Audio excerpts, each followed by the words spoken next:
Blog Talk Radio. Hey, what up, Q? What up, Radio World? My name is Quincy. And this is my show, the Talk to Q Radio Show. It's almost like posting a blog, except I'm doing it live.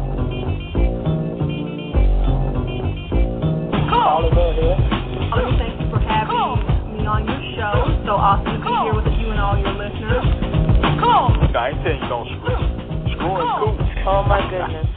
Oh, that came out. Oh, all kinds of freaky. That's not what I meant. You know, we need more shows like this because people need as much relationship help out there as they can get. I was told that I was a man eater. Well, I am pro-woman, but I'm not anti-woman. I know the value of a good man. Does that make sense? I like that. I'm going to say that again. What's going on, man? What up, what up? Hey, Q. Hey, everybody. Hey Q, how are you? You ain't laying it down. I bring thunder and lightning every single time.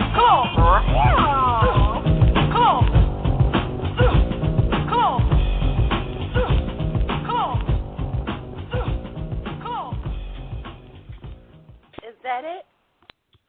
What's going on, people? All right. I want to welcome all of you to the Talk to Q radio show tonight. My name is Quincy, and this is my show. And yes, I got the fever for the flavor of the Pringle. All right. It's Relationship Week. Something I know that some of you have been waiting on all year. It's the first of a new series called Men versus Women. Okay, but before I get into that, let me just do a little show maintenance and explain how this show works for those who may be new to listening. All right, maybe the conversations in the chat room hasn't heard the show before. This is a platform for the listeners, the callers, the chat room participants, the social networkers. All of you have the opportunity to voice, chat, or tweet your opinions to me and be heard worldwide and completely uncensored. Because here on the Talk to Q radio show, there are no experts, just opinions. Unlike most shows where you simply just listen to the host, I allow you the opportunity to speak your mind on a topic. You can join my show legends each and every episode and discuss a wide range of things like current events, politics, sports, relationships, and more. This show is very informal by design because my style is very unorthodox in nature. The topics are random, but relevant with what's going on in the world today. Tonight, we are discussing why people cheat, if spouses deserve huge payout for child support or alimony, and if the size of an engagement ring really matters. The call-in number to step on your soapbox tonight is 347-202-0215. In the chat room, you can listen to the show and interact with other listeners, as well as ask questions to me or the callers. If you decide to call in and you get the urge to voice your opinion, then hit 1 on your dial pad. That lets me know that you're ready to speak. Once you join the host queue, please be sure to be in a quiet room to eliminate background noise. Now, another way you can contribute to the show is to follow me on Twitter at TalkToQ. There is a live tweet chat that occurs during the show, and you can respond to some of the same questions I'm asking over the air in most cases. Just please remember to use hashtag T2Q to read and respond to all show tweets tonight. If you want to learn more about me, the show, or the show legends, then journey on over to TalkToQ.com. And if you can't listen to the show live in its entirety, then just subscribe to me on iTunes and never miss a show. All right. Maintenance complete. First of all, let's see. Like I said, this is, something new. Men versus Women, Part 1. And we're going to take a look. Now, some of these topics that we may discuss over this week, you may have heard, we might have touched on it before on this show. However, it's probably been a while. And also, I want to try to take some different angles towards some of those topics. men and women are just different. I know you've heard the, one's from Mars, one's from Venus, that type of thing. But I mean, we're just different. Now, traditionally, and I stress the word traditionally because you can't say all for nothing. Traditionally, women tend to be more emotional. Okay, if they feel a certain way, sometimes what they feel can become a reality, regardless if it's true or not. A lot of women like to call that intuition.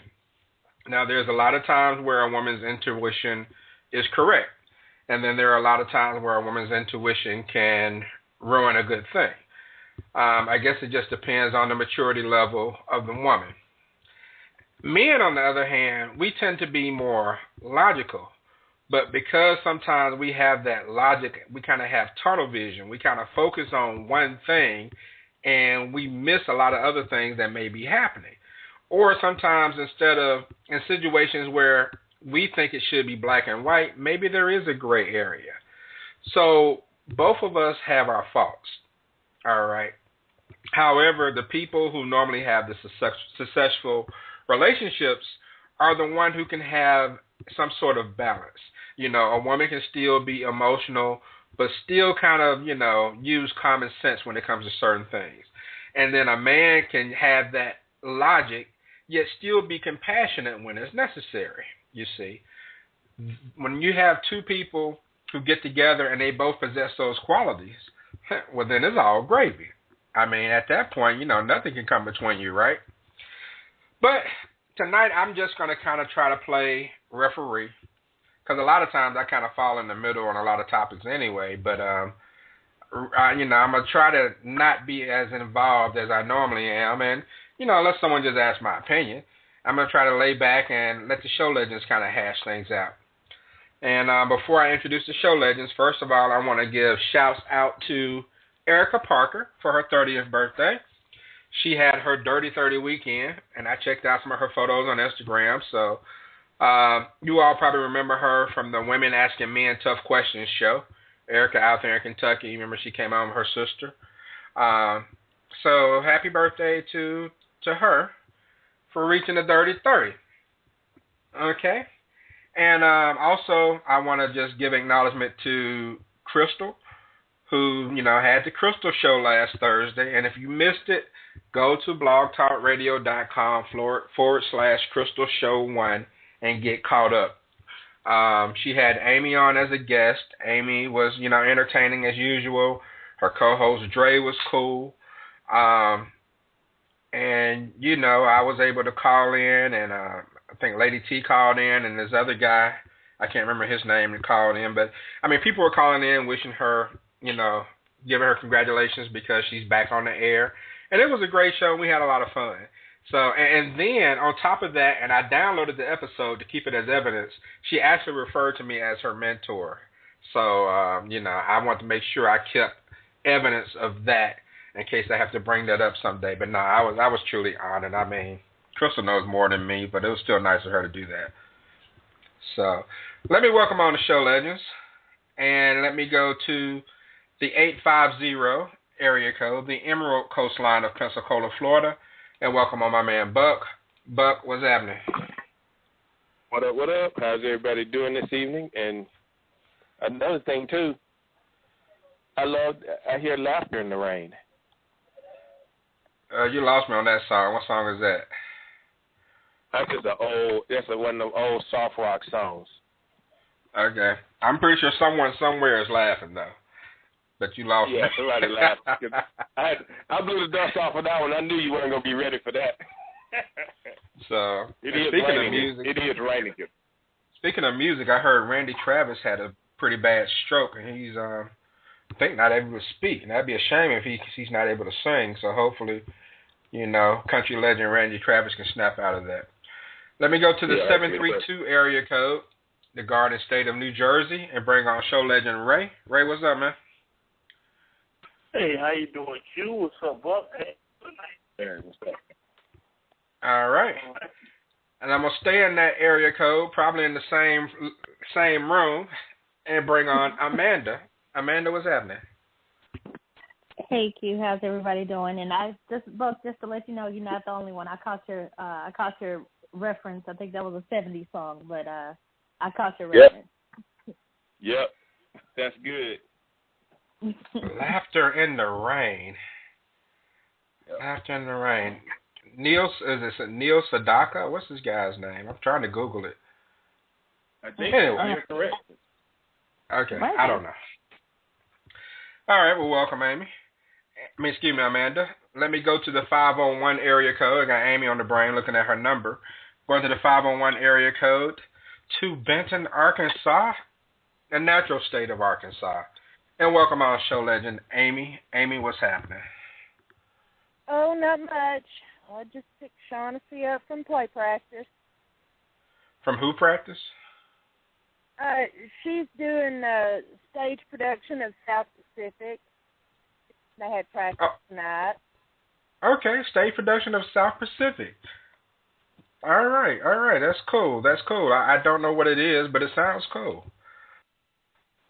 So, all right, well, go ahead and let her display her talents. Shoot, might see her on TV someday. All right, well, welcome to the show.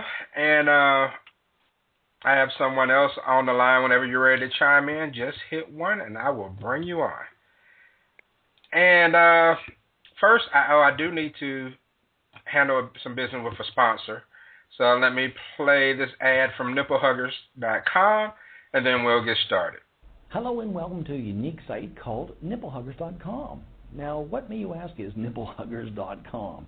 It's a unique and innovative design of non-piercing body jewelry. A design so unique it created a worldwide industry of non-piercing jewelry. Unfortunately, this design was so simple, it became the fodder of IP trolls. Armed with a highly detailed utility patent and a magnetic name registered trademark, Nipple Huggers. This trademark became the golden key of opportunity for thieves and trolls alike, especially for online sales. Now, these are handmade in the USA, and it was the icing on the cake. But, however, made by amateur thieves with an extra thumb made them unusable lookalikes, and it was the... All right, thanks to nipplehuggers.com.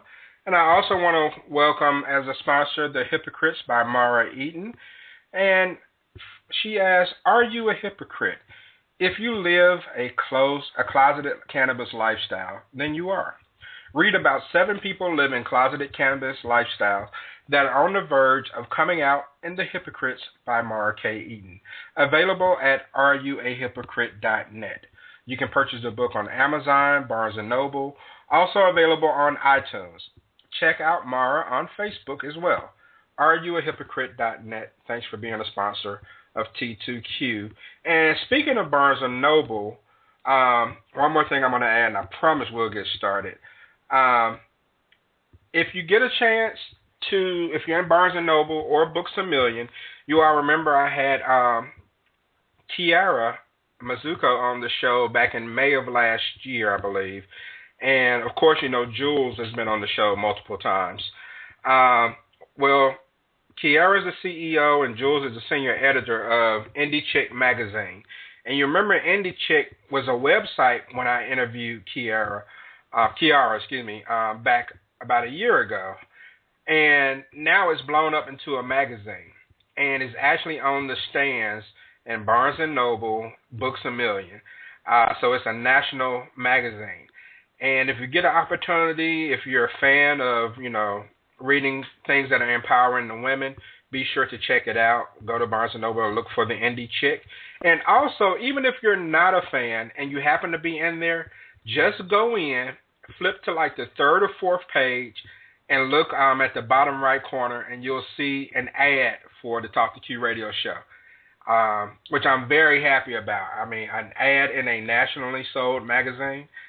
So just a little blurb about the show. So if you get a chance to go to Barnes & Noble or Books A Million, check out the Indie Chick and look for the ad on the show. I'm very happy about that. All right. Now, 2 more people to welcome on and we'll get started. I'll go to the 248 area code outside of Detroit, Michigan, and welcome on the aforementioned Crystal. Crystal Hickerson, what's going on? Thank you. How are you? I'm doing well. How are you? I'm doing pretty good. Pretty good. Can't complain. Cool. Great show Thursday. I enjoyed it. Thank you. Thank you so much for coming on and supporting me. We had a good time, I think. Yeah, a lot of fun. It really was, flashing back to things in the 90s, things I'd forgotten about. All right, and lastly, to the 601 area code in Jackson, Mississippi. There he is, cruising, looking for his money out there on the corner. Bring on my man, Eminem. Eminem, what's happening, man? Put that clothes hanger down. What up, Q? What up, Radio World? All right. We'll go ahead and get started. Okay. At one point of American history, society acted on some pretty basic principles. But now things have changed. What used to be 50 years ago is not now. And it used to be that it was a man's world, even though women had a lot more control than people let on. It used to be considered a man's world, But now some women do just the same thing as men. And when it comes to cheating, women can cheat just as much as men. So I'm going to start with the ladies first on this, and I'll go with Amanda. Amanda, in 2014, who cheats more now, men or women?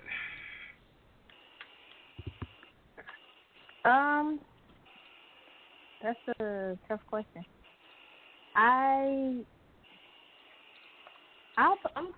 gonna say probably still men more, but it's probably pretty close. I think men still cheat more, but I think that women are definitely catching up. Okay, so why do you think that is changing? I think because the landscape is changing, and what I mean by that is when it used to be just, the man went to work and the wife was at home with the kids, she really didn't have a life, so to speak, outside of her family, maybe church, grocery store, a few friends. But now it's, the same places that men can meet women, women can meet men. And then you bring in social media, you bring in just, getting close to coworkers and also just the fact that the way that things are on TV, I mean, just all the nonsense of, this person is sleeping with that person. It used to be that it was mainly just, the men that were portrayed in such a way, but, it definitely has leaked over to the other side. Okay. And Buck, do you agree? I mean, who do you think cheats more in 2014? I think the women cheat more than the guys, because I think the population has shifted. There's more women that are not running around in jail or something like that. So I just think, there's more women out there, there's more cheating by them versus the guys. Okay, so Buck says he thinks that women cheat more. And, well, let me ask this, and I'll go to Crystal. Who cheats better, men or women? Well, I think when a woman cheats, she cheats better. I think we're just better at it than Why is that? Because guys are clumsy and stupid, and they tend to only be guided by their penis. So they do things that are really ridiculous, and mainly because they have no thought process when it comes to sex. And they don't remember the lies that they tell. The women, we are always listening to you, and we remember everything. So we're just better at it. And the thing is that, a lot of times the guys aren't paying attention. They're too busy trying to get, they're just hearing, oh, you're not going to be here. Oh, she's going to be later at her mom's house. Oh, whatever. And that's all they're hearing. They're not hearing, all the little details. Unless, of course, he's a little psychotic. But mostly, we know what we're doing. So we can do it faster, easier, no problem. Okay. Eminem, what do you think? Oh, man. Definitely the women. The women, they got this modern day thing, like back in the good old days where the woman had to wear the scarlet leather and all that shit. That's over with. So now, you know, whatever dude do, you a dog. Whatever woman do, where it's all this emotional scarring and all this shit. So that's like the crutch. I mean, you're not hung out to dry like the dudes are, you know. So you think dudes are wearing scarlet letters now? No. Oh. I'm saying I was answering the first question, and I'm getting ready to answer the second question because I didn't get to comment on the first one about who doing it more, and I had to agree with Buck. Like I think it's the women because of that, you know, because it's more the backlash, the witch hunts, and all that shit ain't happening no more like it used to be. You know, the biggest scar, the biggest thing would come up on a woman would be something crazy like, well, you know, the dude off in the army or something, he come back and he got a black baby or some shit like that, you know. But other than that, you know, kind of like Amanda said, I think that's why with the social economic demographics and how things change, where the woman was always kind of like secluded. You know, the guy was the guy that, you know, we would be the ones working for IBM, sent out to Vegas for a conference, you know, and the conference will be all men, whereas now it's like it's the other way around. You know, they don't even hire a guy, and you know, the women are the one that's getting hired and getting all the jobs and all that kind of stuff. So the opportunity is there anyway. So that has a lot to do with it, you know. Probably so. Who's better at it? I mean, well, it's pretty much with a guy. It's a misconception. All this stuff about guys are clumsy and all that, that's not true. It all depends on, you know, are you cheating up, or are you cheating down, or in between. If you cheating up, the average dude don't care, because he's like, well, shit, man. Hell, you know, I got Oprah at the house when I'm cheating with, you know, Hallie. Hell, if I get caught, I get caught. You know what I'm saying? But you know, if you got Hallie and then you cheating with Aunt Esther, well, now you want to make sure you don't get caught. So I think that's well, you're not trying to get caught by your boys either at that point. Exactly. So you're gonna be extra careful. You know, you ain't gonna leave no baby residue or nothing. Okay. No red dress to sample with that one. Well, Amy, let me ask you, what do you think is the biggest reason that cheaters get caught?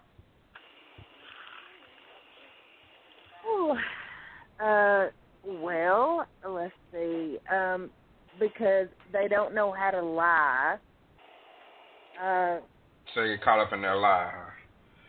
Yeah, definitely. They get caught up in their lies.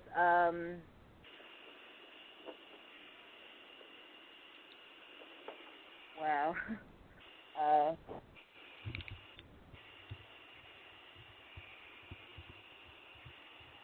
I mean, that's a start. I mean, I'll see. Ray, can you build on that? Why do you think cheaters get caught? What's the biggest reason you think? First, I want to say I still think that the guys do more of the cheating. I think they don't make women like they used to, so women is catching up. But like I say, I've known guys, man, have a girl and, you know, fucking 10 girls a month on the side. See, for a woman to do it like that, she's got to be damn near a prostitute. You know, she might have a dude that she's seeing or somebody that she's cheating with, but they doing it undercover. See, a dude, by his ego alone, if he got a fine young chick, he's showing everybody the pictures and showing his homeboy and showing his brother. You know, he want people to know what he's doing, let people know what he's working with. So a woman is always going to be more discreet with it. So, you know, they definitely is both doing and cheating, but I would say guys go harder. Now, the last question, what was it? Why do you think what's the biggest reason for people getting caught? Oh, the biggest reason for getting caught? similar to what I was saying, it's ego. You know, a guy can't really keep a secret. You know what I'm saying? Just like, you know, you're dating, you know, not Beyonce, because that would be a story, but if you're dating a chick and she just all out fine, first thing he want to do is tell his boy, he want to explain the situation, what she looked like, showing the naked pictures of the girl, and, you know, that's stuff that guys do. Women are more quiet. They may tell their girlfriend, they may tell their sister, but guys get caught because of their egos most of the time, and they let their guards down. And for the most part, me and my brothers had this conversation. He said, guys, women are smarter than guys. First, I thought he was tripping, but when he broke it down to me, he was right for a large part, because women know how to do things better.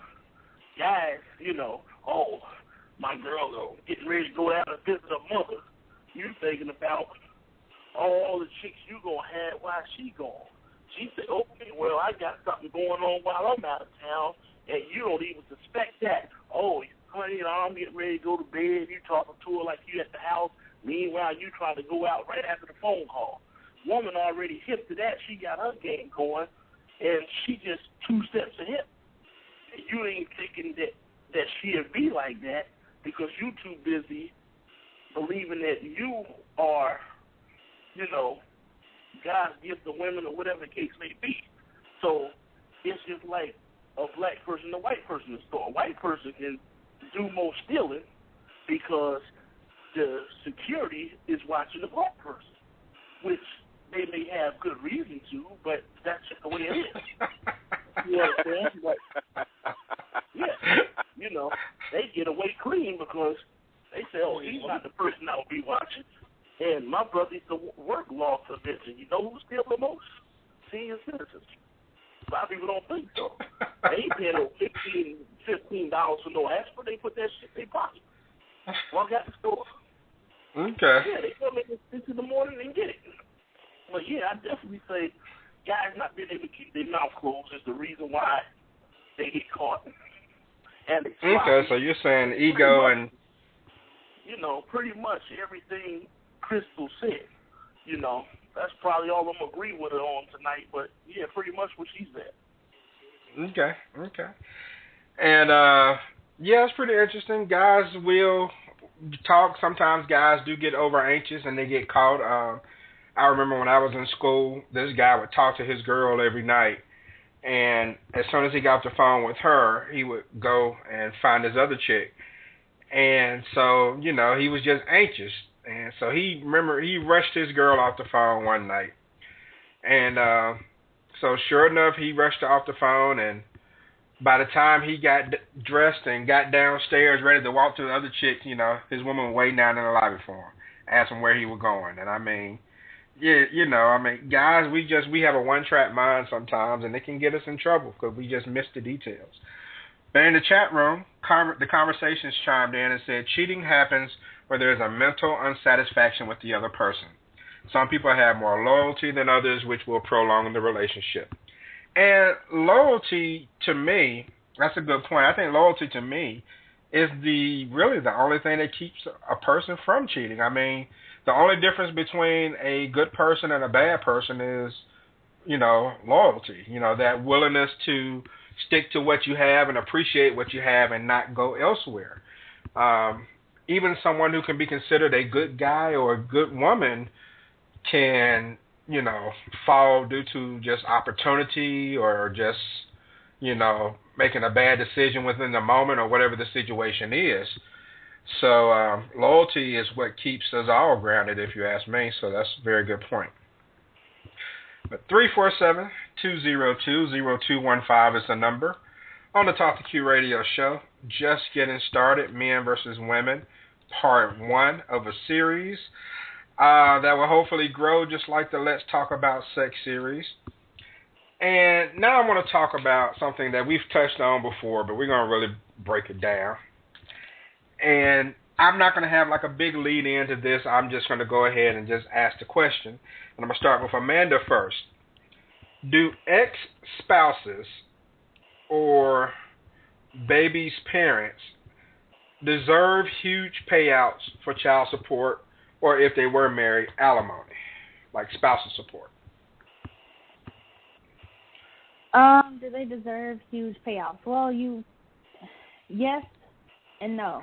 And the reason I say yes is if Ray was, had a certain profession where he's making millions of dollars or hundreds of thousands of dollars, and I'm not working, or even if I am, but especially if I'm not working, and especially if it's by his choice to say, I want you at home, I want you to be a stay-at-home mom, I want you to raise the kids, whatever it may be, and all of a sudden, for whatever reason, we don't make it, especially if he says, well, I just want to do something else, or, whatever it may be, I think in that case, the woman should definitely get a payout, whether it be child support, alimony, or whatever.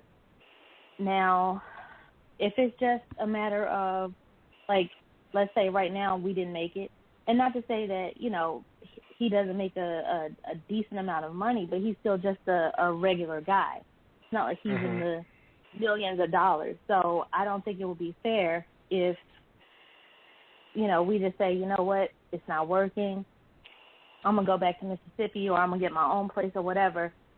Especially since we don't have kids, I wouldn't look for anything from him. But I guess it just really depends on the situation. I mean, I think some people use marriage and children as a reason to say, okay, I'm going to stick with this for a little while, almost like a job. I'm going to stick with this for a little while until something else comes around. Right. And for people that do it that way, they kind of give it a bad name all the way around. You say, oh, well, so-and-so's paying child support or so-and-so's paying alimony. It's like a lot of times people think that was that person's goal from the very beginning, and in a lot of cases it wasn't.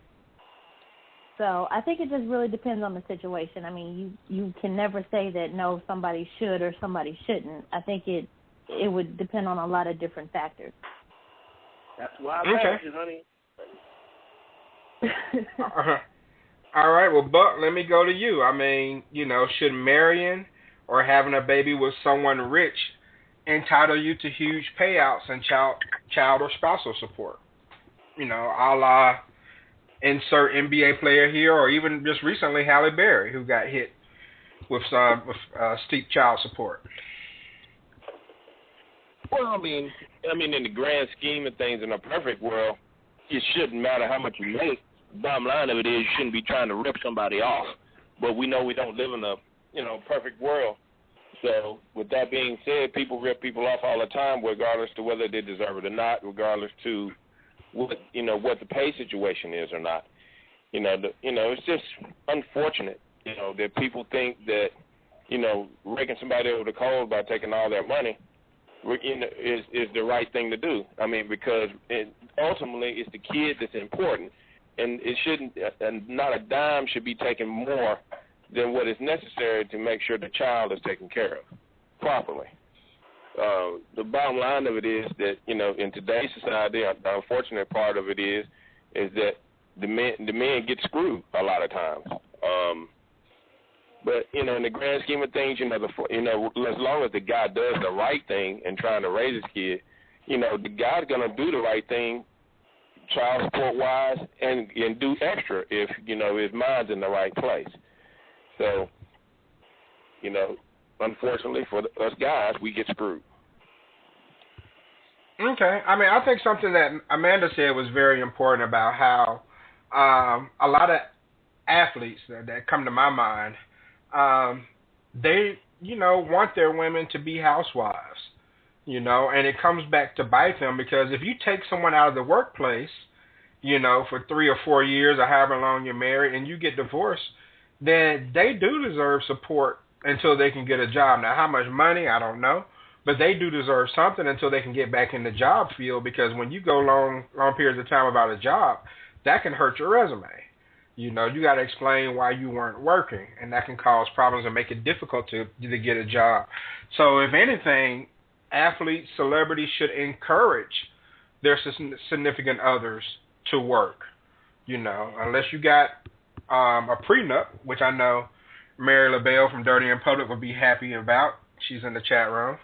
Unless you have a prenup, then you might need to encourage your significant other to work so they can keep that on their resume, because that can make a big difference in regards to if something goes wrong, what you may or may not have to pay out. But Eminem, I'll go to you and ask, let me ask you this. Should a divorced person pay more in child support than someone who's just a baby's mom or a baby's dad? So, for example, if you're married, say you're rich and you're married and you're living with your kids, you had kids with your wife, you're living together, all right. Should you have to pay more in child support since your kid is used to living with you and used to having your riches than if you were to just knock somebody up on a one-night stand, never lived with the child, had any connection with the child other than just being the father? I mean, in my opinion, it shouldn't matter because I don't believe in stuff like child support. I think you have to actually look at what it takes for that kid to survive or whatever. Like I tell you, you take a rich person, like if you take a cat, like if he's worth $3 million, right? And my thing is, I believe in equality, So, the chicken head you got pregnant that's in the projects, well, that kid, not the female, but the kid should be afforded the same lifestyle as all the other kids. So it wouldn't be fair, in my opinion, to make sure that the divorced spouse kids go to private school, but your kid, from the girl that used to strip, they got to go to like some rundown public school in the hood. I mean, all the kids should be equal, not the females, but the kids should be equal. So whatever that amounts to, lifestyle-wise, that's what it is. And it shouldn't be by percentage. It should be by what the kid needs. See what I'm saying? Like, if one rich guy, if all his kids go to public schools, then he should pay less than the guy that got two of his kids in private school. See what I'm saying? Yeah. I mean, that's a lot to factor in, though, isn't it? I mean, how can you factor in all the needs like that, and then who's to say that, one person's needs should... It's easy to factor in because unless you just have one kid, it's a multiple kid scenario. If I got a kid in Malibu that's costing me $7,500 a month for private school, then it's $7,500 a month for the kid I got in New Orleans and Houston. So you're saying consistency. Right, consistency. Now, with the next guy, if all his kids in public school and all they need is some uniforms and books, and the shit only costs, $300, even though the dude worth $3 million, then it should be $300 a month. Not the women, but strictly the kids. That way, you can't say you had one kid that was fortunate and one kid that was unfortunate. Now, because that alleviates a lot of disparaging with stuff. Because I mean, I get that when you're talking about multiple kids. I get that, but right. I mean, and I guess there are incidents where some athletes or celebrities may have multiple children with someone they're not married to. I know you got a lot more people to get to, but I guess to make sense of what I'm saying, there is nothing that equates to what it takes to rear a child, what the child needs other than school and school supplies.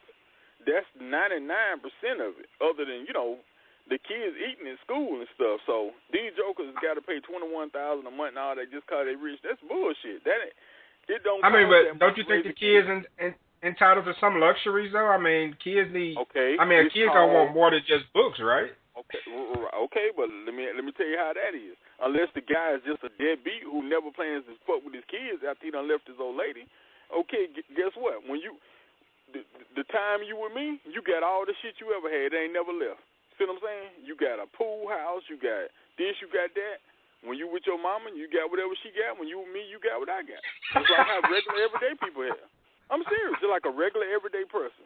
If a dude in this city right now, if his mama is unemployed and they staying in in the hood or whatever, and his dad got a pretty good job, might be a manager at Nissan or something like that. Well, that dude don't have to build a house for his baby mama. It's just that you poor when you with your mama. If she goes to the right court, he might have to. Well, yeah, right. But I mean, I'm just saying, like, I'm assuming we're talking about a dude not being a total deadbeat. So, the kids still gonna have cars and all that kind of stuff. I mean, unless the dude just totally don't deal with them, he just all right. It's just not gonna be in your mama driveway. It's gonna be when you come stay with me, you got all this shit. Let me move on to Crystal and Crystal. Listen, I'll pose the same question to you. I mean, should a divorced person pay more support for a baby's mom or baby's dad than someone who maybe was just was not married? In other words, does being married and entitle the child to additional privileges, so to speak, financially? No, okay. It doesn't. But see, there's alimony and child support are two different things. Right. So you have someone who is married and gets divorced will get child support and alimony. Now we're talking about our, men who have, some money, not people who are struggling or whatever. Right. So you have to look at it percentage-wise.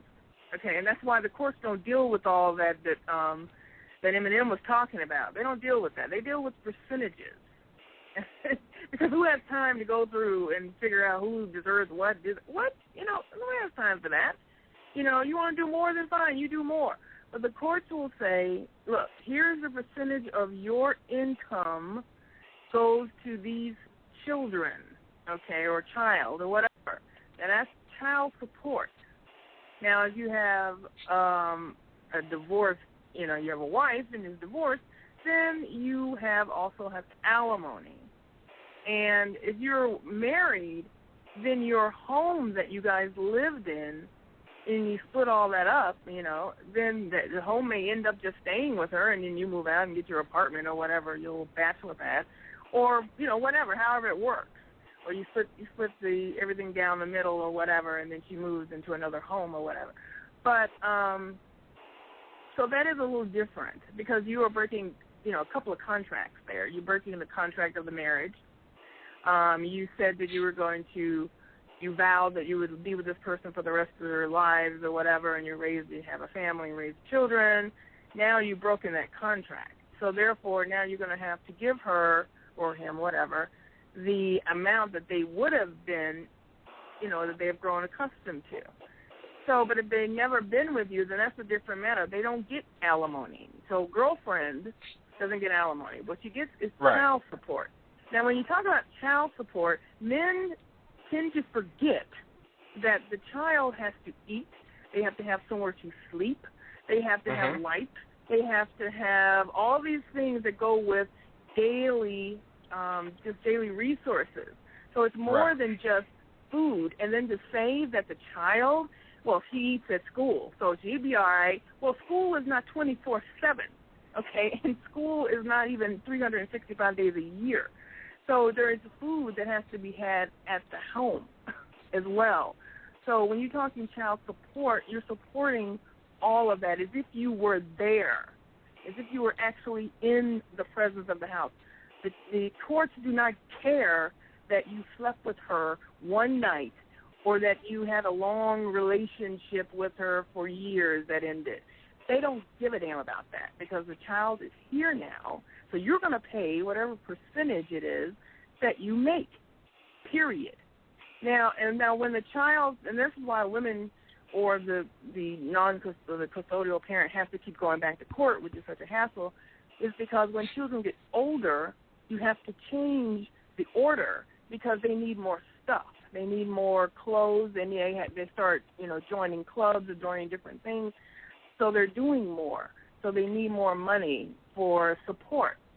And if, in a perfect world, the non-custodial parent will be helping out with, okay, now she has prom to go to. Now you have, you got extra school clothes. You got, athletic things, whatever, camp. So I'm going to give you more. I'm going to help out with that more on my own. But a lot of people say, okay, this is what the court says, so screw it. I'm not going to give you any more than whatever the courts say, so that's the end of it. So that's why you have to keep going back and forth to court, and it's such a hassle, and everybody gets all pissed off because then it's just a struggle and a battle between the parents, and it has nothing to do with the child itself. So. But a lot of these men don't realize that child support for most average women is not really support. It is reimbursement, and not even full reimbursement for half of what it takes to raise the child and to support the child. The money that is being spent has already been spent. I think that's with the average person. I don't think that applies to celebrities, though. Oh, no, of course not. Well, I'm just saying. Yeah, with the average person, I agree with that. Average person, yeah. I agree with that.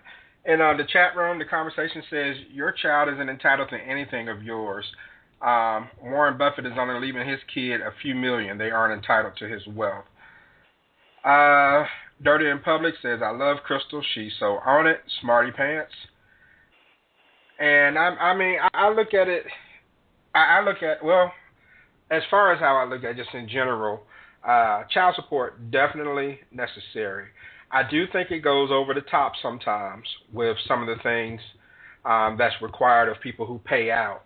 But by the same token, it's not necessarily anything new, so a lot of people know that. But Ray, let me go to you and ask you this. If a rich person is paying high dollar in child support, let's say someone is paying $8,000 a month, then should that be all that's required? I mean, shouldn't the other parent be responsible at that point for school, medical, or whatever else? I mean, shouldn't that be enough? Well, of course it should. I mean, but see, this is the problem that I have about this whole child support thing. See, you have women there tell their side of it, and they'll say, okay, this is what child support is. Okay, now you get to pick the school, you get to pick the clothes, you get to pick everything that they need. Meanwhile, you got to stay somewhere if you didn't have no kids. So the whatever you pay for your apartment or your mortgage or whatever the case is, you would be paying that anyway. So to not let your kids stay under your own roof, that's just plain out foul. Now, if we're talking about food is no problem, but see, this is what happened with females. You would have 2 more kids, then you would have a kid with me, and then you expect for your other 2 kids to eat off of what my kid is supposed to be eating off of. And I totally disagree with that. If they go to McDonald's or anything, you're not supposed, I don't want her to eat a French fry on me. Because I'm supporting my daughter. Or I'm supporting my daughter. That's hard to separate, though. Yeah, but see, women are still from you, and I like to go back to the Herman Cain rules. Herman Cain was on it with the 999 rule.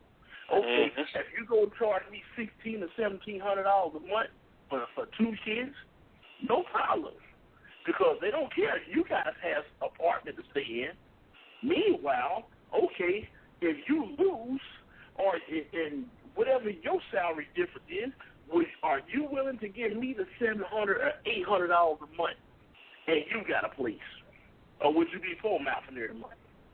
See, women won't do that. They talking all that. They need shit. But okay, if you had custody and a child stayed with you, and you got another woman living in that house, I guarantee you, Crystal and all these other folks are doing that talking would not pay them checks over to that man's house. They will be delinquent. Oh, he got 4 bedrooms over there. He this and that, another. He's driving a Mercedes. He's doing this and that. Okay, well, if it's about the child support, then it don't matter who got the custody. But a woman to fight you to death over custody when she wasn't taking care of the first 2 kids she had, all because she know it's a check come along with this kid. And it shouldn't be that way. It should be all about the support and the support itself. And women won't see that, or they'll see it, and then they'll turn around and talk about they don't care and all this. You can't have a conversation when people talk about they don't care. Let's talk about the issues. The issue is the child support, is the kid being supported.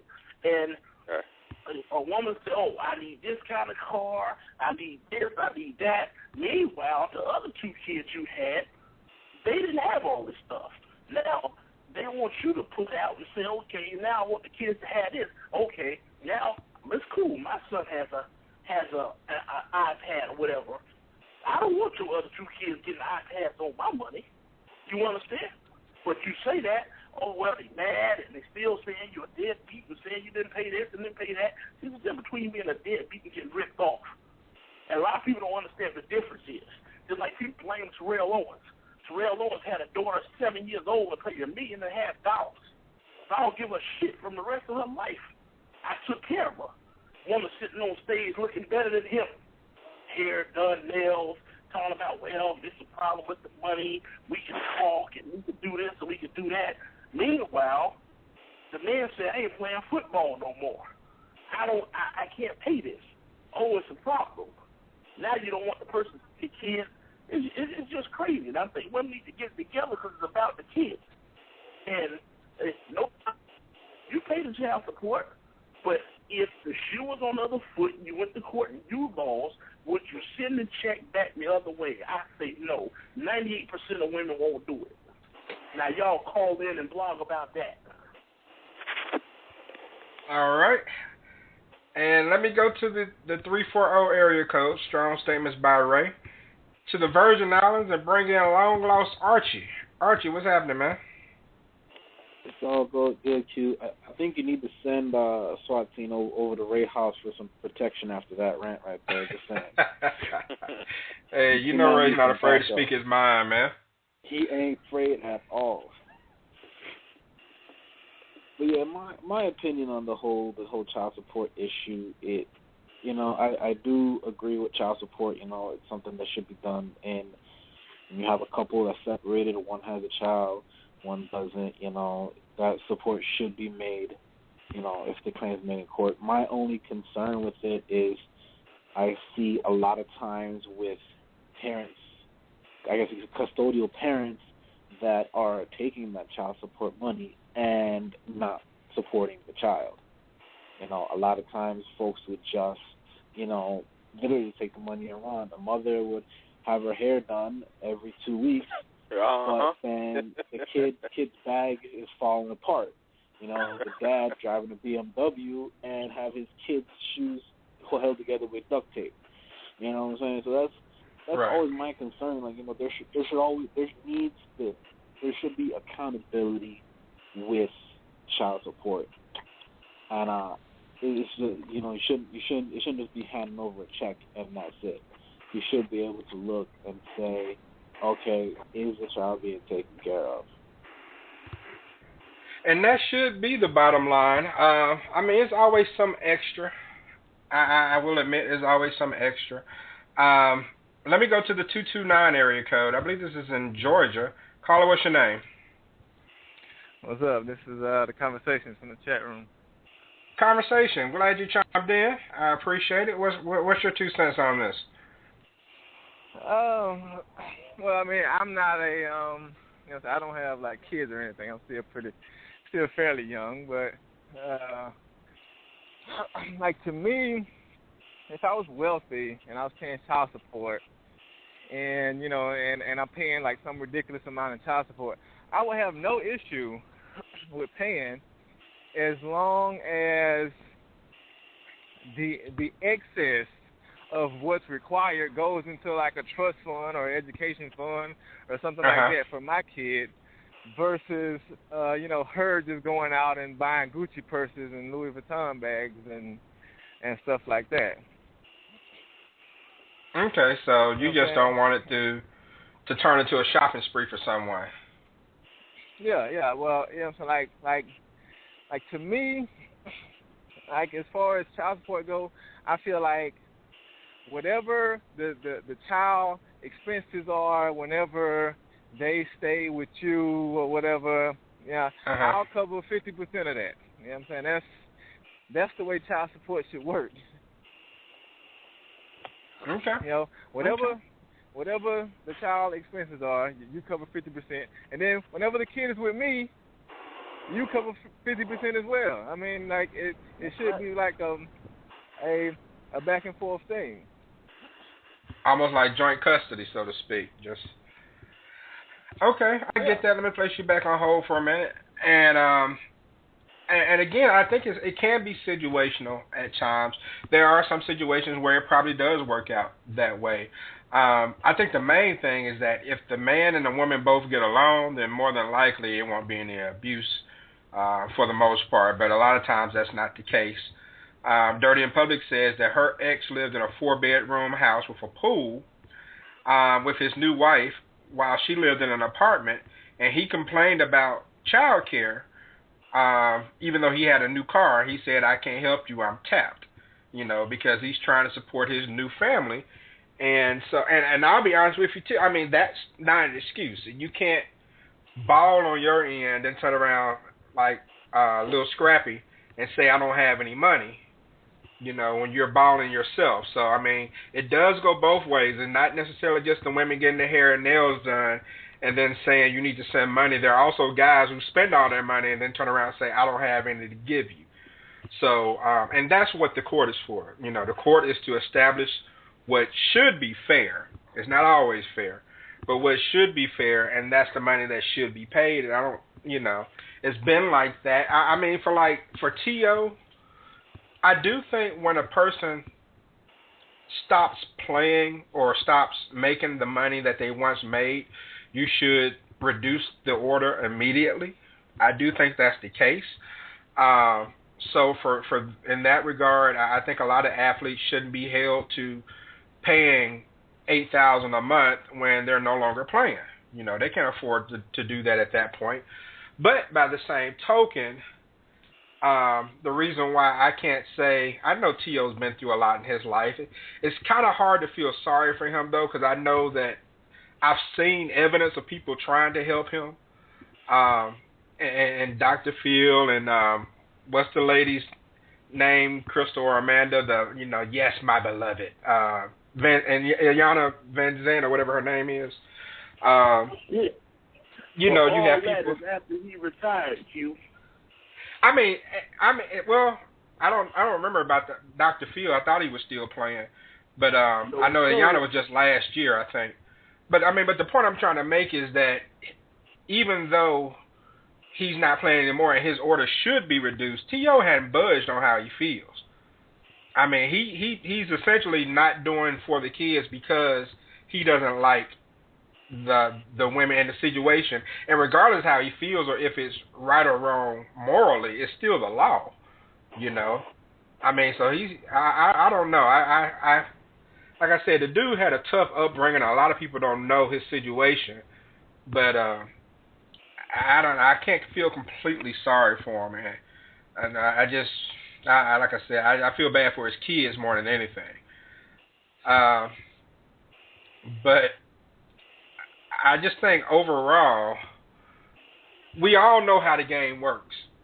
It's been like that for a long time.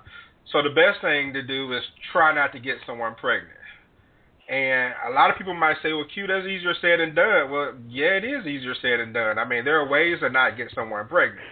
And then, also, you can be selective about the people you decide to sleep with as well.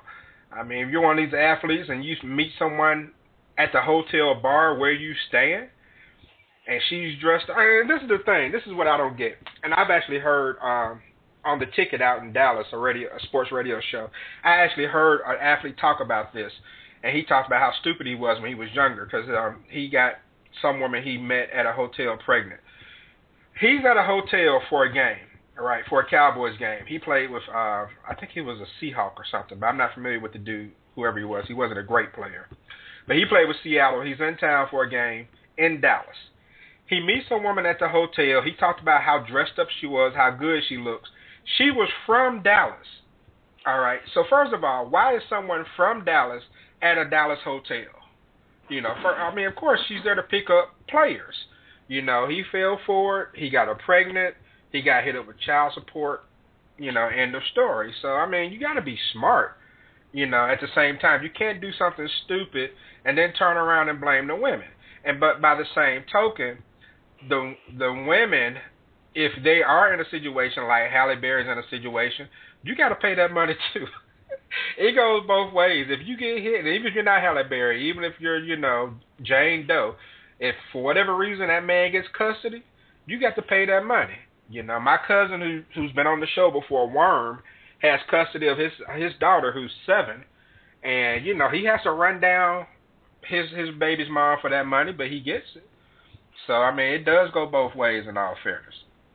All right, 347-202-0215 is the number on the Talk to Q radio show. Shouts out to Erica Parker. I see you down there, birthday girl.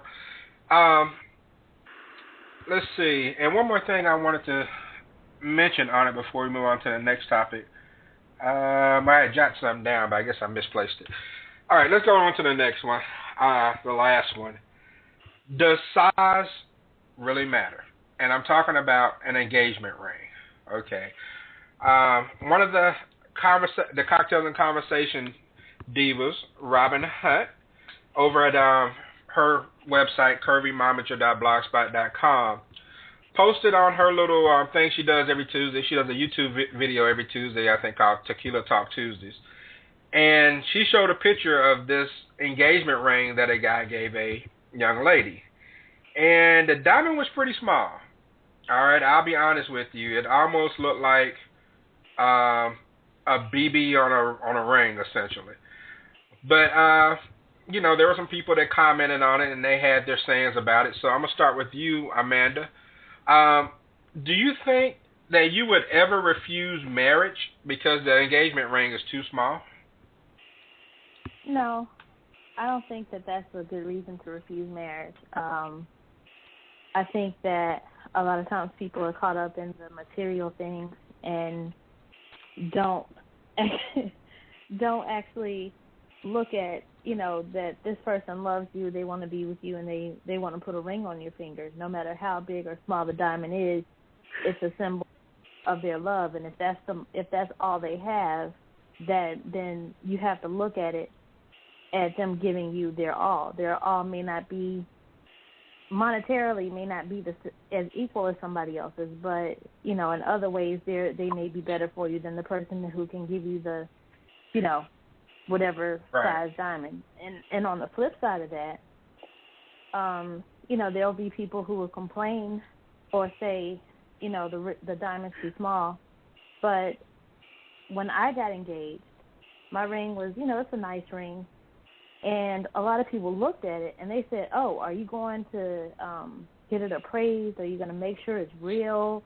And all this stuff. Like, people asking me that. So no matter how cheap or how expensive or how nice or it is, there's always going to be somebody that's going to have something to say. Oh, it's not nice enough. Oh, are you sure it's real? Oh, was it brand new? Was he engaged to somebody else? It's so many different millions of things that people will ask you that you're like, really?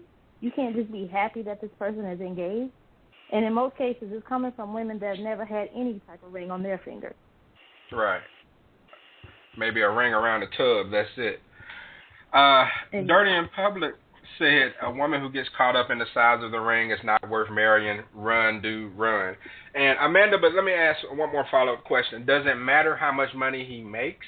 Like, say, for example, I understand if it's a guy who has just a modest finances or something.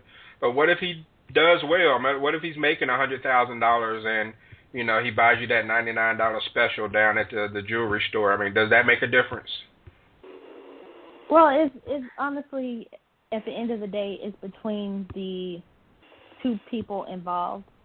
So nobody else's opinion would matter. If it was me, if he made a lot of money, I think I would be like, it would make you it would kind of make you pause for a minute. Just like if, you win lottery and you only bought your dad, instead of buying him a, Cadillac or whatever car he may like, you buy him a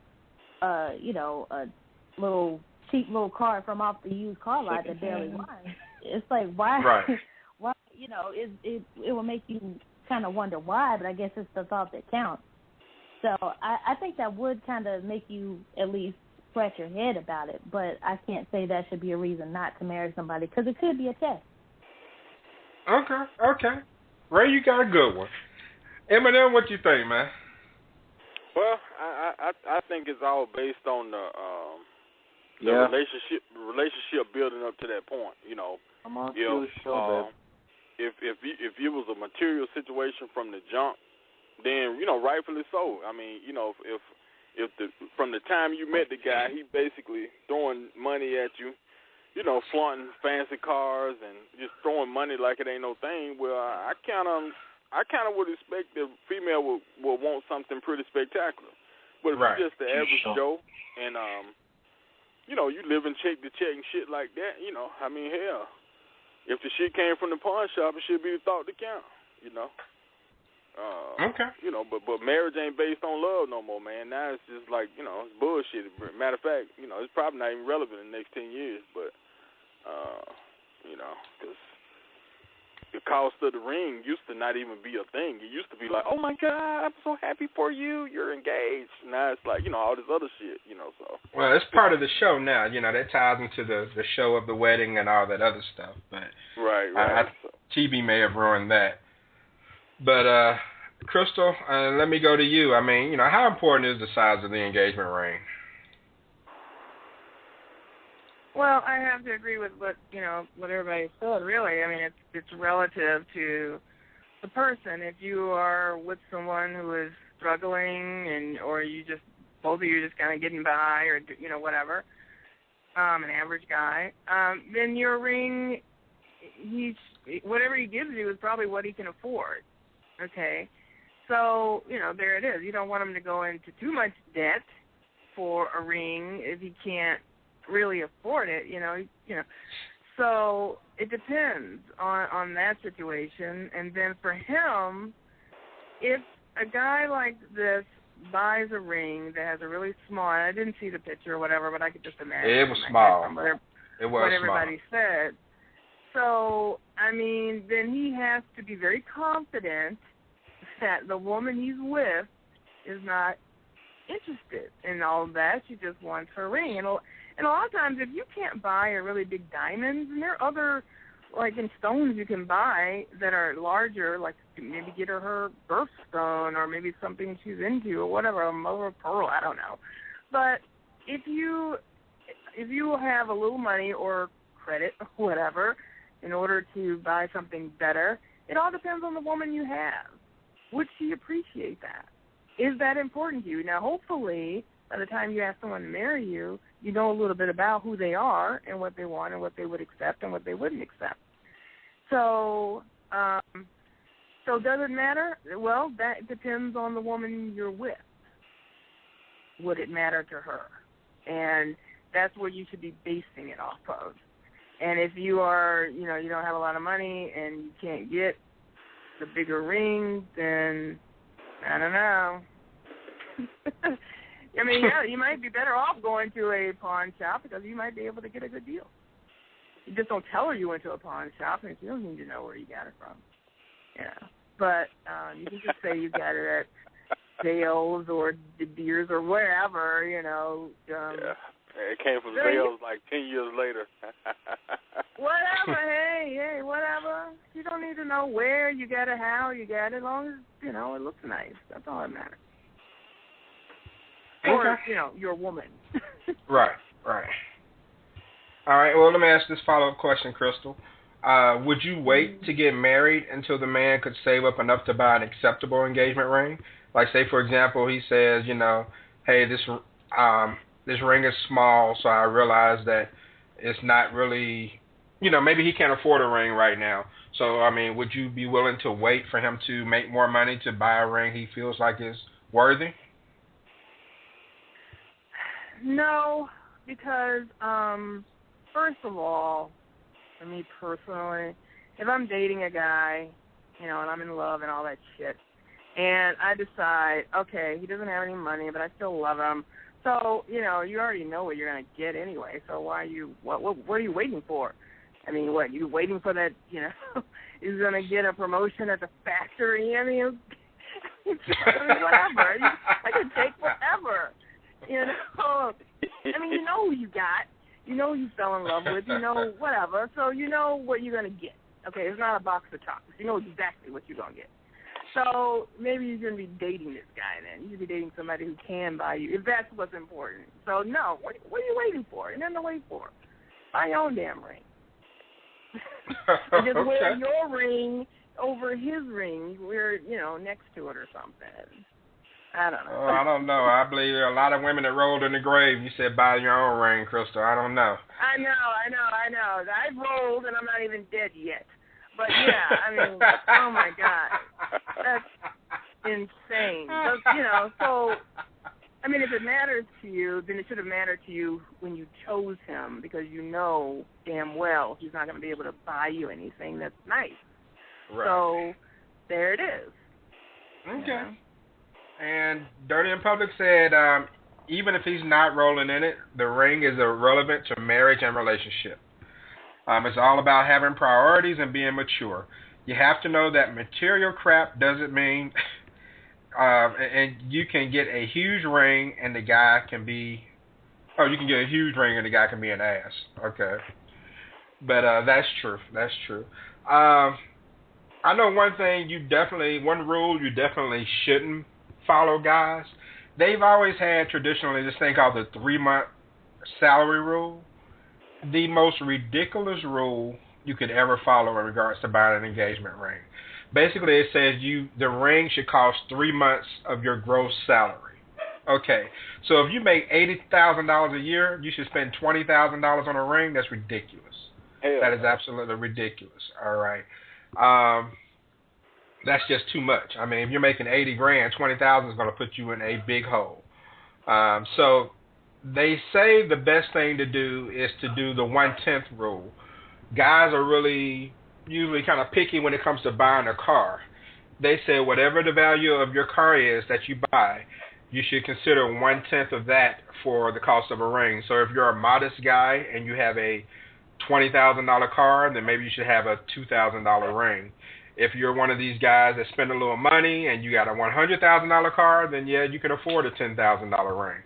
So I just thought that was a pretty interesting way of looking at it. But the best thing to do probably is just to buy what you can afford. You can afford, and you don't want to embarrass your woman. You don't want to do that. People are going to talk regardless, like Amanda said, but don't, put something on her hand so small people got to break out microscopes to take a look. But Buck, let me ask you: would you wait until the man got married? Excuse me, not would you wait? Let me ask you: would you wait to propose until you could save up for a ring, or if you felt the need to propose, would you go ahead and do it? I mean, if you're going to propose, you should already be prepared to buy the ring, to be honest with you. I mean, okay. When I got married, before you even get to that point, before you even get to that point, I mean, we had already, before I got married, we kind of looked around. I actually gave her 2 rings before we got married. When we moved here to Pensacola, I actually gave a promise ring. And then when we went to go pick out the wedding band, she kind of gave me some ideas of what she wanted. So what we did was the wedding band was a 2-part, where part of it was the engagement ring and the other part was the ring for the marriage.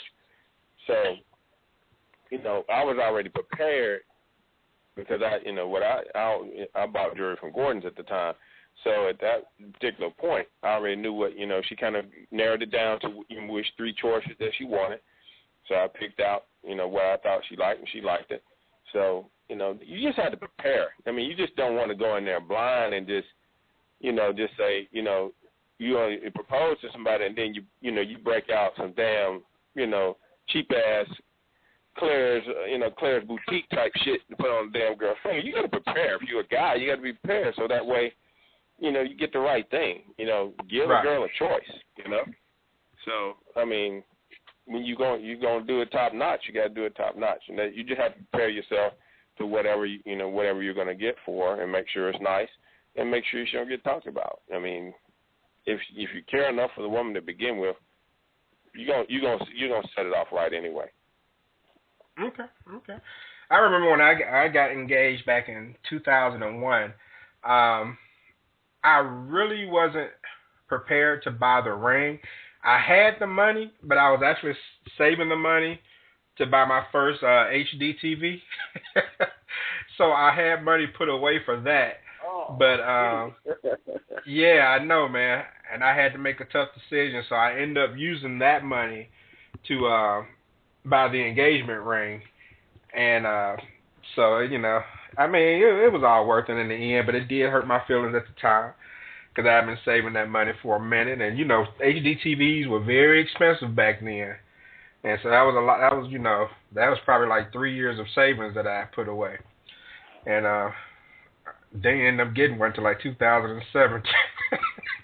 But anyway, you know, you do what you got to do. When you love someone, you do what you got to do, you know, to try to make them happy. But Archie, let me go to you, man, and ask you the situation in regards to engagement rings. I mean, are they important? When you start to think that person's the right one for you, is that when you start saving for the ring?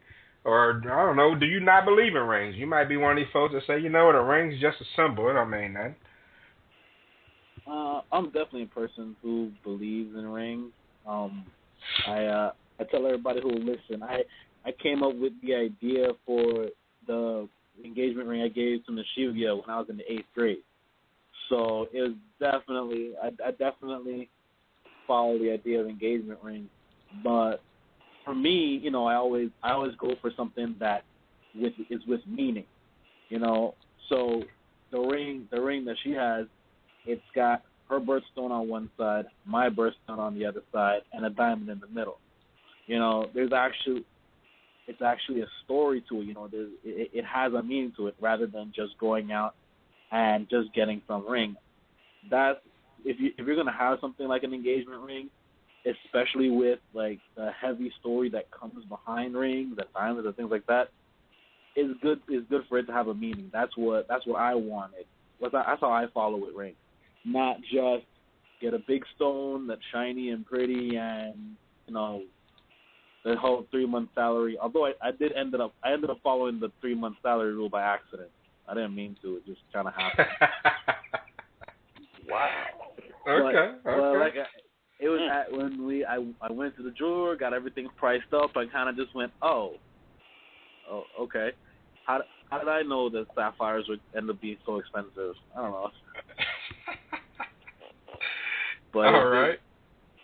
But it was I wanted it to have meaning. So you get what you pay for me in that case. Right. Okay. All right. Well, I mean, yeah, I mean, it's one of those things where when it's all said and done and you're, you know, in your 80s, you've been married to the same person for 50 years, and it's a great feeling. You know, if you wind up in front of Judge Lynn Toler on divorce court after 3 years, it's a bad feeling, you know, but it's kind of like some people call it an investment. It was a good feeling when you started. So, yeah. So it's just one of those deals. But I will say, now, Dirty in Public said couples who place a lot of importance on the extravagance of the ring or the big day seem to have shorter, unhappy marriages. And that's probably true, because this is my mindset. Don't spend a lot of money, a ton of money on the ring. Well, I'm not going to say don't spend a ton of money. Don't spend too much money. Now, you know, that means different things for different people. Don't spend too much money on the ring and on the wedding and not have a good honeymoon and then start your life off in debt. To me, the best thing to do, if you're going to spend a lot of money, spend it on the honeymoon, because one, both of you are enjoying it. Two, it should be the best vacation that you ever have, because honeymoon should be about you and your spouse, and everybody else should be at home and not calling you and all that good stuff. And then three, just overall, that's your memory of the whole. I mean, yeah, the wedding's nice. You'll have photos of the wedding and everything, but having a week or 2 weeks or whatever you decide to do to go somewhere and enjoy yourself, just you and your significant other, to me, that's what it's all about. That's where your money should be spent, because even if you get divorced the next day, you still had that vacation. You know, so I think it should be looked at that way. You know, make sure the honeymoon is nice. That's all I say. But all right, let me get ready to wrap things up. I want to say on Tuesday's show we have Men versus Women Part 2. And on Tuesday's show we'll discuss why some women are always late and unapologetic when they are. What should the opposite sex do more of? And why do men have to have everything just be perfect before even considering marriage? All right. Those are 3 things we'll hit on Tuesday, maybe 1 or 2 more on the Talk to Q radio show. No experts, just opinions. Tuesday, 10 p.m. Eastern Time. All right, so we'll go with final thoughts. And, Buck, I'll start with you. Great show, as always. I like all the different diversity in the topics and the way everybody explained it tonight. Everybody was pretty much on point for the most part. It's always good, to bring us together and we all talk, and you learn something from everybody when we discuss relationships, and from a men's perspective and a woman's perspective. So it's always good to hear the different views, because you can always take something. Every time we do our show, you always can take something away that you can apply to your everyday life. At least that's what I feel anyway. So until Tuesday, everybody enjoy the next couple of days. Thank you, sir. All right, and got someone in the chat room, Black Manhood Lessons. All right, that's a strong name right there. Black Manhood Lessons. Welcome to the show. All right, I appreciate that, Buck. And Amanda, I shall go to you. It was a great show as always. I really enjoyed the topics and what everybody had to say. I think for the most part we're all on the same page. We may differ in a few areas, but it wasn't too much craziness other than Ray's little rant that he went on. But I'll put him in his cage and give him his food and. Golly. Give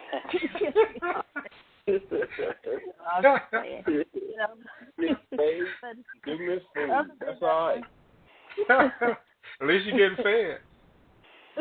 Yep. No, but it was definitely a fun show, and it was good to have all the show legends on. So great. Hope everybody has a great night. Okay. I appreciate that. Thanks for chiming in. And Archie, I'll go to you, man. Yeah, Q, just great show. Good to be back. Hope to see you on Tuesday. Glad to have you on. I'm sorry, go ahead. Nah, Mashivia over here just talking smack to me, that's all.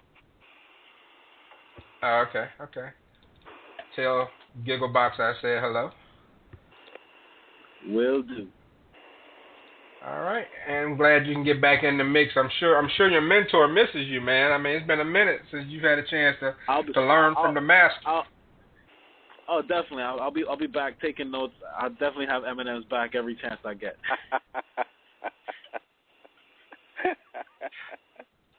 All right, man. Thanks for coming on. Okay, and Crystal, I shall go to you. I love the show as usual, and interesting topics, and I have to agree with Amanda. I was amazed that everybody was basically civil, except for a few uncivilized moments, but that's okay. And that's okay. But otherwise, it was good topics, good hit on different topics. Even child support. That was fine. Yeah, it was kind of cool. No craziness. So I look forward to the next show.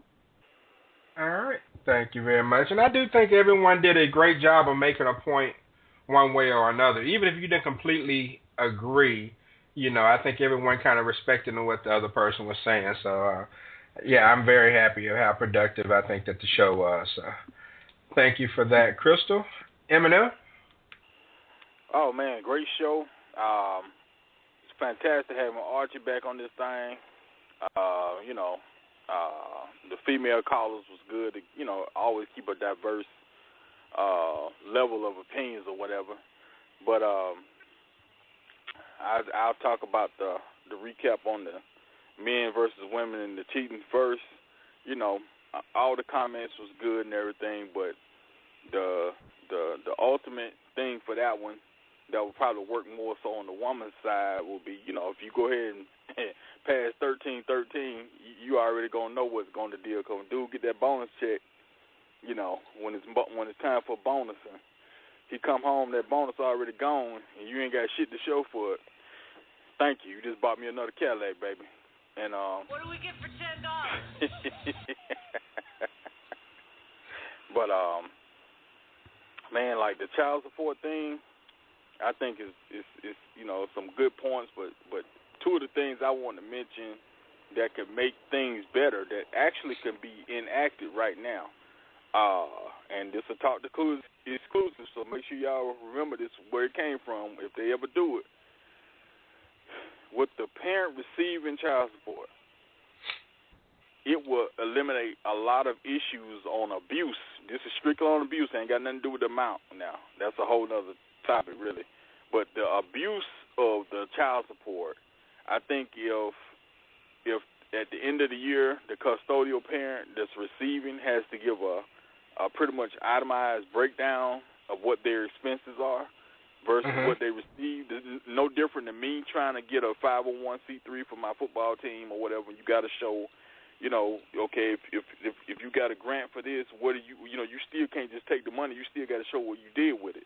So I think that would alleviate a lot of the light bulbs, like, okay, man, this bitch getting her hair and nails done with this shit, or she getting some dude out of jail with my money. So I think that would have helped ease some of the mental burden of it, you know, with a lot of the guys.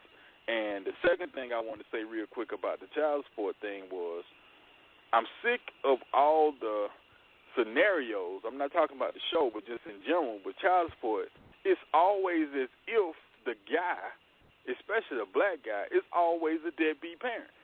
You know, it's like, I know plenty of people who might not actually have actual custody of the kid, but they not only providing for the kid, what they spend on their own is actually more than what the child support is anyway. But god damn. Was that a gunshot? Hell yeah. Let me get back in the house. Oh man, you mean to get them folks off the street, Eminem? It's hot out there. Damn. Gunshots on the radio show. That's all right. Wow. Oh man, I hope ain't nobody trying to confiscate my audio for some type of court case. All right.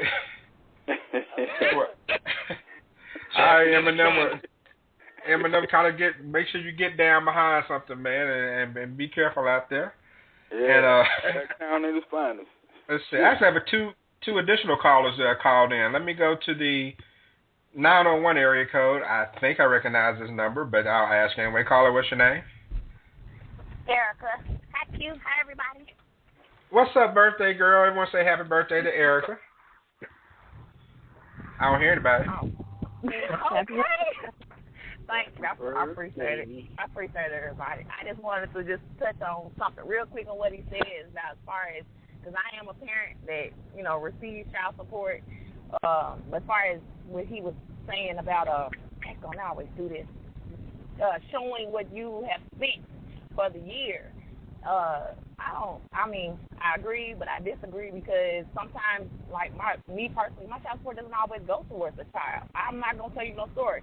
My child support goes towards my rent sometimes, goes towards my light bill, because that's where the needs are. You know, so but the kid does need lights and a place to stay, so that is important.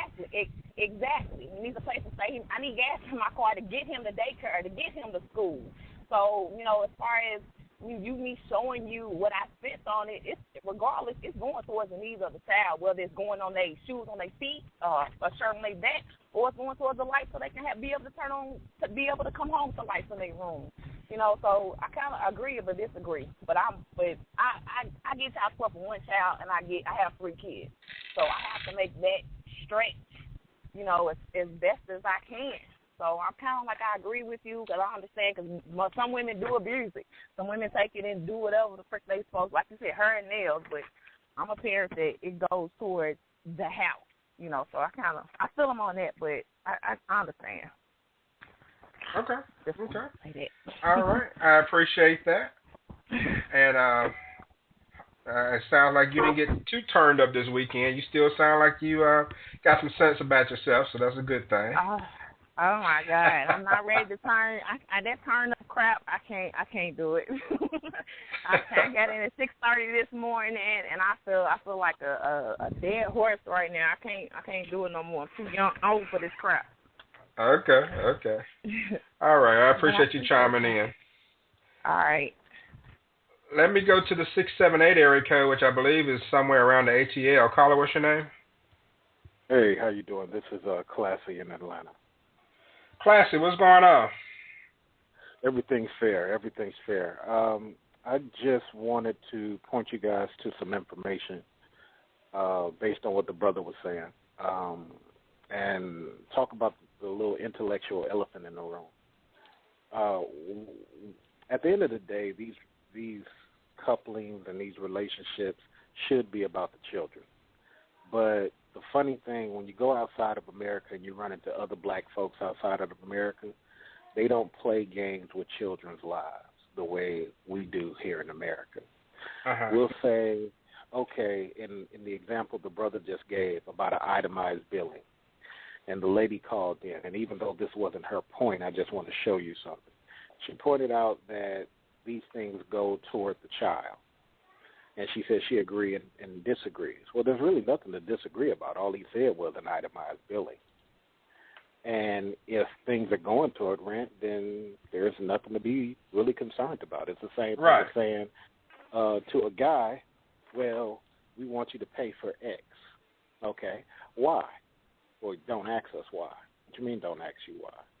Why? You need to show me why I need to pay for X. And that's what the problem is. There's no accountability for certain individuals.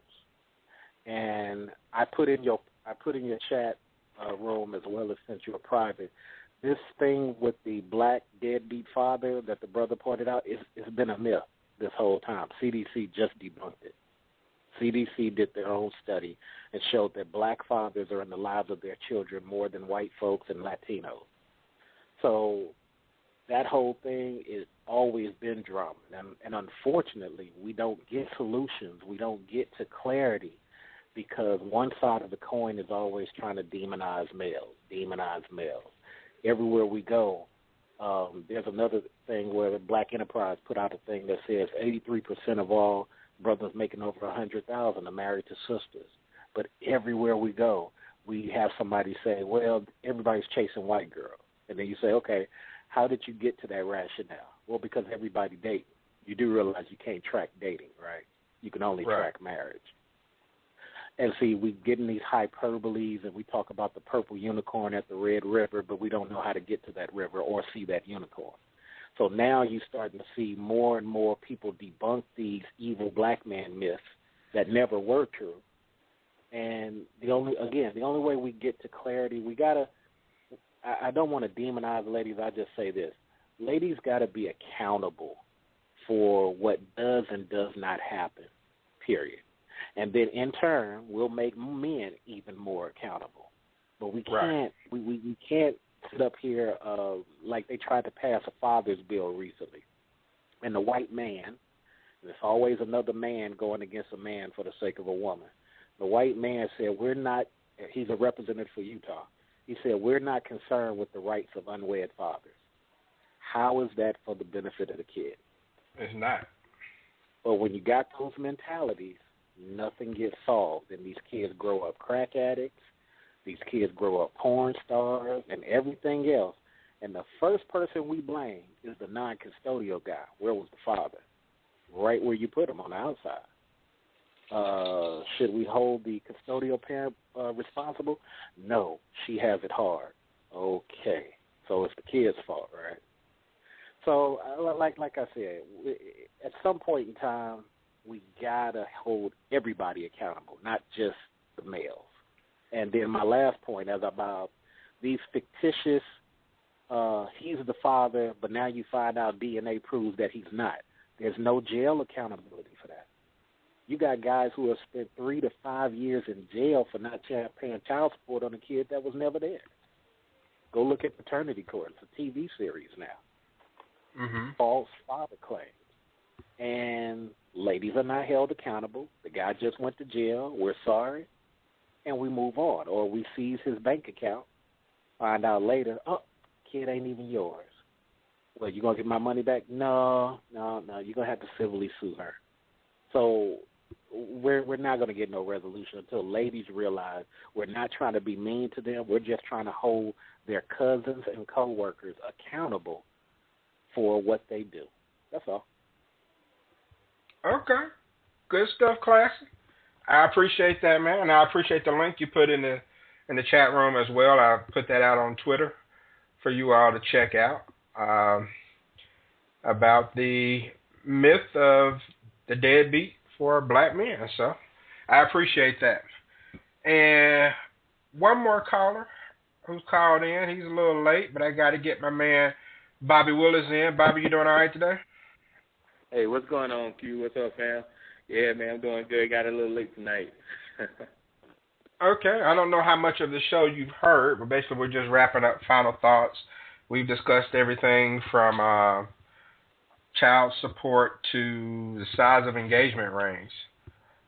But you're... I didn't hear much, but I can tell you what, though, that the last caller, he was freaking on point.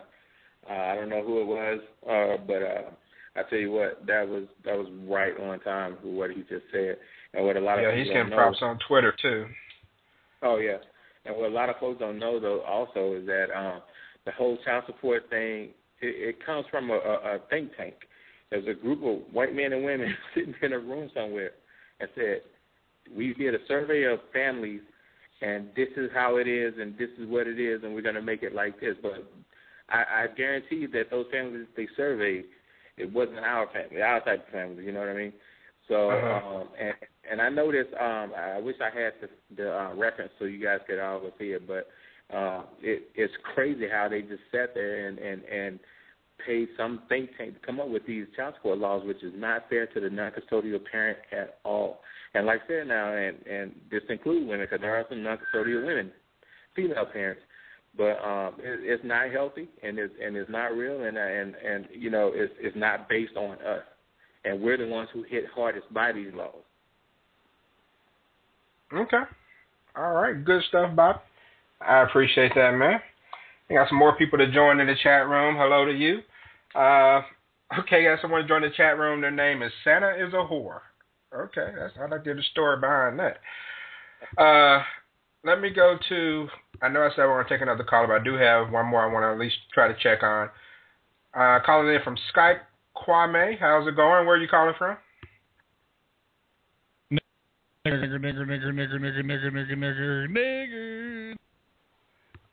Okay.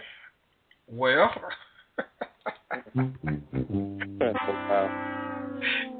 what a way to wrap up a show. All right. I appreciate you calling in, Kwame. I'm pretty sure there are plenty of white people named Kwame.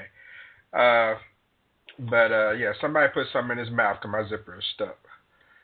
All right. Ray, shut this down for me, man. Yeah, that ignorant caller, man, that's funny. That's supposed to make us feel bad. We had a good show up here tonight. We had a good time. And we ain't concerned about fools like you. Because we eating good, we smelling good. You know, that's enough said about that.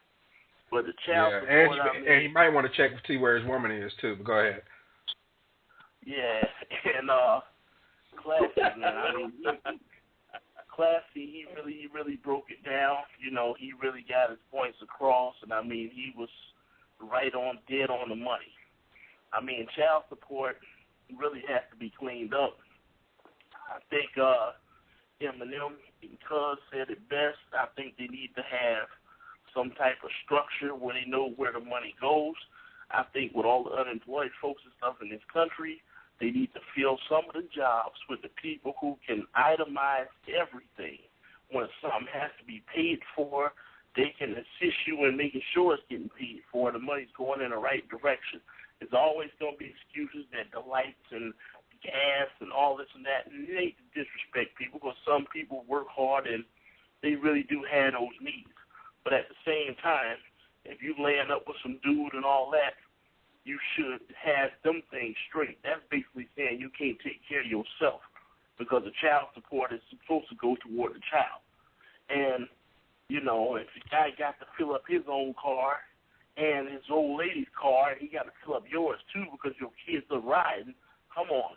You know what I'm saying? It's just like if I got a spot here, if I got a child, I'm going to talk to their mother about paying for the spot. You got to have somewhere to live regardless.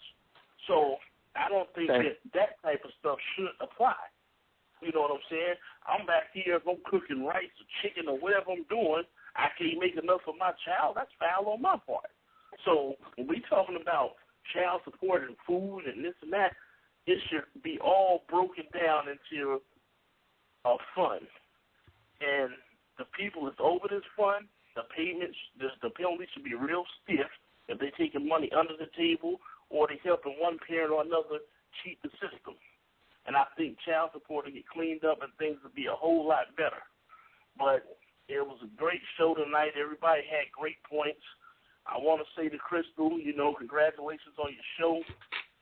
My schedule doesn't permit for me to tune in, but if I'm off on a Thursday or something, I definitely check out because I want to see everybody do well. I know she's a great hostess. And, you know, I support everybody on here because, you know, I got love for everybody. So I'm looking forward to the next show, part 2. Let's get ready. Okay. I appreciate that, man. All right, let me get ready to wrap things up. I'm going to send a shout out to for Buck's father, his father, and my father share birthdays. So their birthday is tomorrow. So shouts out to the old men for their birthdays tomorrow. And let's see, my thanks to everyone who called in. Everyone, y'all did a great job, man. All of you all did a great job. It's nice to have Classy call in at his perspective. Erica calling in to add her perspective. That was nice as well. Some of the people who are, you know, regulars, check us out on Tuesday as we get into part 2 of this discussion. Tuesday at 10 p.m. Eastern on the Talk to Q radio show. No experts, just opinions. And so my thanks to the show legends, callers, tweet chatters, chat room participants for once again participating on tonight's show. Even my thanks to the idiot that dialed in because you're helping my show ratings. The show airs every Sunday and Tuesday night at 10 p.m. Eastern. If you missed the live airing of tonight's show, then go to iTunes and search for the Talk to Q radio show and never miss an episode. Or you can just visit talktoq.com and check the archives there. Everyone have a good night. Great job. Peace out. Hey, what up, Q? What up, Radio World? Let me thank you for having me on your show. It's so awesome to be here with you and all your listeners. My name is Quincy. And this is my show, the Talk to Q radio show. Caller, go ahead. I was told that I was a man-eater. I never really have a lot of pity for females when it comes to relationships. It's almost like posting a blog, except I'm doing it live. Now, let me bring Amanda on the line. I didn't realize she was holding there. Amanda, what's going on? Hey, Q. Hey, everybody. Does that make sense? I like that. I'm going to say that again one day.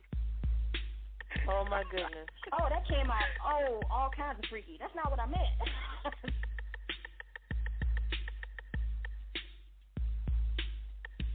Follow Q's